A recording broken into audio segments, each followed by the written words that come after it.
إن الحمد لله نحمده ونستعينه ونستغفره ونعوذ بالله من شرور أنفسنا ومن سيئات أعمالنا من يهده الله فلا مضل له ومن يضلل فلا هادي له وأشهد أن لا إله إلا الله وحده لا شريك له وأشهد أن محمدًا عبده ورسوله صلى الله عليه وعلى آله وأصحابه وسلم تسليما كثيرا وبعد. Tukiwa tunaendelea na somo letu la hadithi za Mtume sallallahu alayhi wasallam katika kitabu cha Riyadhus Salihin, hadithi tulionayo ni hadithi ya 1115, nayo ni hadithi ya Abdullah ibn Sa'ib radhiyallahu anhu wa ardah. Abdullah ibn Sa'ib anaeleza anna Rasulullah sallallahu alayhi wasallam kana yusalli arba'an ba'da an tazula ash-shamsu qabla adh-dhuhr. Ilikuwa ni kawaida ya Mtume sallallahu alayhi wasallam kusali raka 4 baada ya jua kupinduka, kabla ya kusali salatu dhuhri ya jamaa. Waqal, na Mtume alikuwa anasema, innaha sa'atun tuftahu fiha abwabu as-samaa, hakika huu ni muda ambao ndani yake inafunguliwa milango ya mbingu. Fa uhibbu an yas'ada li fiha amalun salih, basi mimi ninapenda ndani ya muda huu ambao milango ya mbingu inafunguliwa ipande amali yangu njema kuelekea kwa Allah azza wa jalla kupitia hiyo milango iliyofunguliwa. Hadithi hii amepokea Tirmidhi, naye akasema hadithun hasan, na hadithi imethibiti imo katika sahih sunani Tirmidhi. Tumwanze rawi alhadith ambaye amepokea hadithi hii, ambaye ni Abdullah ibn Sa'ib.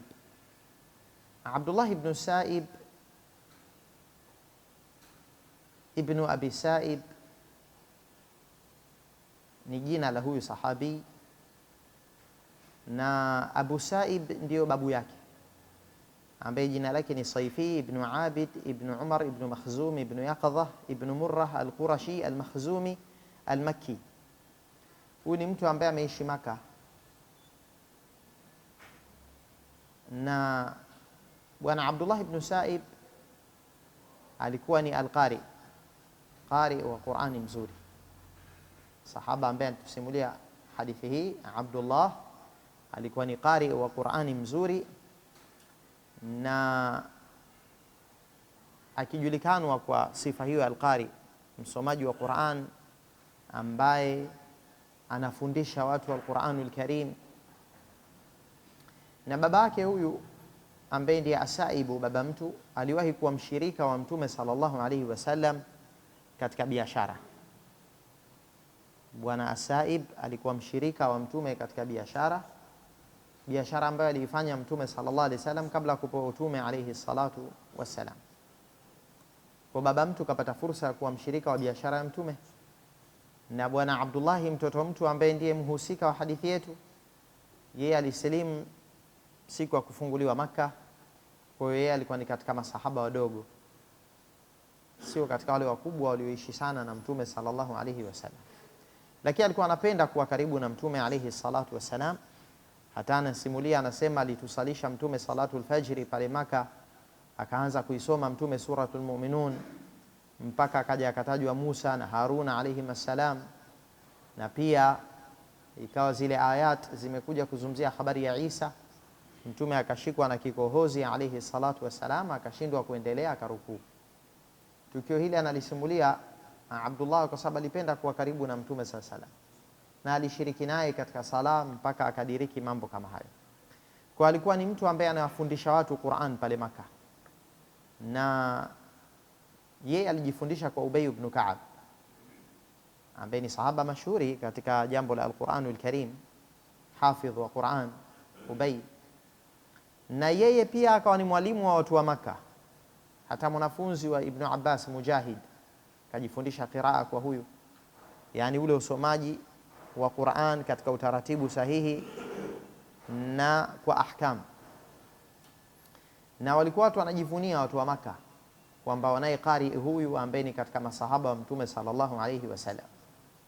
Mpaka Mujahid imesimuliwa na Ibn Sa'd katika Tabaqat, anasema Mujahid, tulikuwa tunajifakharisha juu ya watu kwa qari wetu Abdullah ibn Sa'id. ni mwalimu wao na ni katika masahaba, na tulikuwa tunajivunia kwa faqihi wetu mjuzi wa fiqhi ya Abdullah ibn Abbas, na kwa muadhini wetu watu wa Maka ambaye ni Abu Mahdhura, na kwa kadhi wetu ambaye ni Ubaid ibn Umair. Walikuwa wakijivunia watu wa Maka kwa kuwa na watu muhimu kama hao katika jamii yao. Aliishi sahaba huyu mpaka akafa katika utawala wa Abdullah ibn Zubair, na Abdullah ibn Abbas alishiriki kumsalia sahaba huyu radhiyallahu anhu ardah. Watu wa tarikh hawajaeleza akafa na umri gani na mwaka upi amefariki, lakini kwa ufupi aliishi Maka na akapata kusaliwa na Abdullah ibn Abbas. Sasa tuje katika hadithi ambayo ameipokea. Anasema Mtume alayhi salatu wassalam alikuwa na kawaida kusali raka 4 baada an tazula shams, baada ya jua kupinduka. Nini maana kupinduka jua? Jua lina hali tatu, lina atulu', lina zawal, lina ghurub. Tulu' ni wakati wa kuchomoza, kwa mwanzo wake wa safari linafanya tulu', linachomoza, na mwisho wake wa safari linaanguka na kuzama, na hicho kitendo kinaitwa ghurub. Na katikati yake ya safari jua linakuwa katikati ya mbingu pale wakati wa al-istiwa. Istiwa maana yake ni wakati ambao jua liko katikati ya mbingu. Sasa likianza tu kupinduka ndio muda wa dhuhuri umeingia. Kitendo kile kinaitwa zawal. Zalati shamsu an kabidi sama, jua lishaondoka katikati ya mbingu. Kwa hali tatu hizi muhimu sana, zina hukumu mbalimbali katika fiqh. Hali ya kuchomoza jua, hukumu yake ni kwamba muda wa salatul fajr ushamaliza sasa, na pale jua likichomoza washirikina wanaliabudu, na Waislamu tumekatazwa kufanya sala ya kujipendekeza kwa Allah muda ule, tusifanane na washirikina. Na hali ya kuzama maana yake kwamba likishazama muda wa fitr ushafika kwa aliyefunga, na wakati wa magharibi wa sala ushaingia. Lakini pia likiacha katikati ya mbingu ndo zawal, muda wa dhuhuri unakuwa umeingia.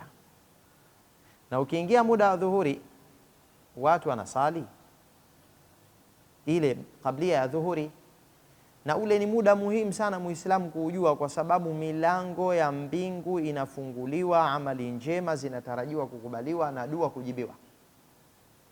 Baada ya kupinduka jua, milango ya mbingu inafunguliwa, ni nafasi ya dua kujibiwa na amali kukubalika. Sasa Mtume sallallahu alayhi wasallam alikuwa haachi raka 4 kabla dhuhur, ambazo ni kablia ya dhuhuri, zinasaliwa mbili mbili. Mtume alikuwa anasali waqal, na Mtume akasema innaha saa, huu ni muda tuftahu fiha abwabu sama, milango ya mbingu inafunguliwa. Fa uhibbu an yas'ada li fiha amalu salih, basi mimi ninapenda katika muda huu ipae amali yangu njema kuelekea kwa Allah azza wa jalla. Jamani, mbingu zina milango, na Al-Qur'ani imetuambia hivyo, na hadithi tulionayo leo imetuambia hivyo kwamba likishapinduka jua milango ya mbingu inafunguliwa. Mtume alipenda amali njema ipande, na ule muda ambao baadhi ulama wanasema ndio na dua pia inajibiwa. Mtume aliposema huu ni muda mlango wa mbingu unafunguliwa, napenda amali yangu ipande, wanaviona wakasema hiyo ni kinaya, hilo ni fumbo. Mtume anakusudia kwamba na huo ni muda wa ijabatu dua, muda wa kujibiwa dua. Kwa likishapinduka jua tu ni vizuri sana Muislamu apate hizo raka 4 kabla dhuhuri za kablia, na kama na dua yake aombe, na pale amali inakubaliwa mbele ya Allah. Al-Qur'anul Karim sehemu tofauti imetuambia kwamba mbingu ina milango. Katika suratul A'raf Allah amesema innal ladhina kadhabu biayatina wastakbaru anha, hakika wale waliokadhibisha aya zetu na wakazifanyia kiburi, la tufattahu lahum abwabu sama, haifunguliwi milango ya mbingu kwa ajili ya roho zao, sababu roho ya mja mwema inapelekwa, na milango ya mbingu inafunguliwa na inapelekwa juu, lakini ya mja muovu haufunguliwi mlango, badala yake inatupwa. Na hiyo ni hatari ya kwamba kakatalika mbinguni huyo mtu, wakati roho inatolewa halafu inapaishwa juu. Ya mja mwema inafunguliwa milango, bali kila mbingu wale malaika watukufu zaidi katika mbingu hiyo ndo wanaishindikiza mpaka katika mbingu inayofuata.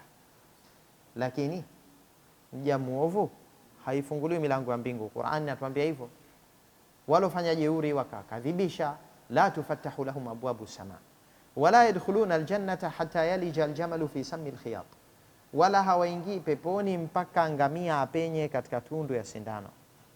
Yani Allah anakusudia kwamba haingii janna huyo, kwa sababu kawaida tundu ngamia hapenyi katika tundu ya sindano. Hiyo ni suratul A'raf aya 40. Suratul Qamar pia ikatuambia namna walivyoangamizwa watu wa Nuh. Allah anasema fafatahna abwaba as-samai bima'in munhamir, tulifungua milango ya mbingu tukateremsha maji mengi. Wafajjarna al-ardha uyunan faltaqa al-ma'u ala amrin qad qudir, na ardhi nayo tukaibubujisha chemchemi yakatoka maji chini. Basi yakakutana maji ya juu na ya chini kwa kadari iliyokadiriwa na Allah. Maji yakawa mengi kinyume na kawaida, maji ya juu na ya chini, watu wakaangamia. Sasa hiyo aya nayo inasema tukafungua milango ya mbingu, fafatahna abwaba as-sama. Na katika suratul Hijri Allah anasema walau fatahna alaihim baban min as-sama fadhallu fihi ya'rujun laqalu inma sukirat absaruna bal nahnu qaumun mashhurun. Hapa Allah alikuwa akizungumzia kuhusiana na wale waliokadhibisha wasioamini. Anasema kwamba hawa hata ingefunguliwa milango ya mbingu wakawa wanapaa wanakwenda huko juu wanaona mambo ya siri za mbinguni, bado wengekuwa ni wakanushaji na wengetoa hoja nyingine. Ina maana mja wa kukanusha ambaye kanyimwa imani hata aone alama waziwazi bado hatakuwa ni mwenye kuamini, kwa sababu hakukadiriwa kupata imani. Hata tungewafungulia milango ya mbingu akapanda juu akaona mambo, wangesema inma sukirat absaruna bal nahnu qaumun mashhurun, wangesema wamerogwa wao na hilo analoliona huko juu sio sahihi, itakuwa ni kiini macho, watasema hivyo. Na Mtume sallallahu alaihi wasallam alipojua kwamba muda huu milango ya mbingu inafunguliwa, kaipandisha amali bora zaidi. Amali bora kuliko zote ni sala, kwa sababu kuna hadithi inasema wa'lamu anna khaira a'malikum salah, na tambueni ya kwamba bora ya amali zenu kuliko zote ni amali ya sala. Hata kama Muislamu anajiuliza afanye amali gani, pengine baina dhuhuri na alasiri, anajiuliza mimi nisome Qur'an au nifanye dhikri au nisali, amali gani nifanye bora zaidi? Jawabu itakuwa ni sala. Na ile Qur'an tuliyosoma ndani ya sala ni tukufu zaidi kuliko nje ya sala. Hali kadhalika al-adhkar, adhkar zitakazofanywa ndani ya sala ni tukufu zaidi na ujira wake mkubwa kuliko nje ya sala. Amali njema zinapelekwa kwa Allah. Mtume katumia neno suud hapa, suud kupanda. Mimi ninapenda ndani ya muda huu ipande amali yangu njema, kama alivyosema Allah azza wa jalla katika suratu Fatir, ilayhi yas'adu al-kalimu tayyib, kwake yeye Allah linapanda neno jema, wala amalu salihu yarfa'uhu, na amali njema Allah anainyanyua juu. Kwa hiyo amali za khairi kuzifanya katika wakati kama huo milango ya mbingu inafunguliwa, hiyo ndio akili sahihi kwa mu'min, na anatakiwa apatilize fursa hiyo wala asipoteze fursa. Wa akhiru da'wana anil hamdulillahi rabbil alamin.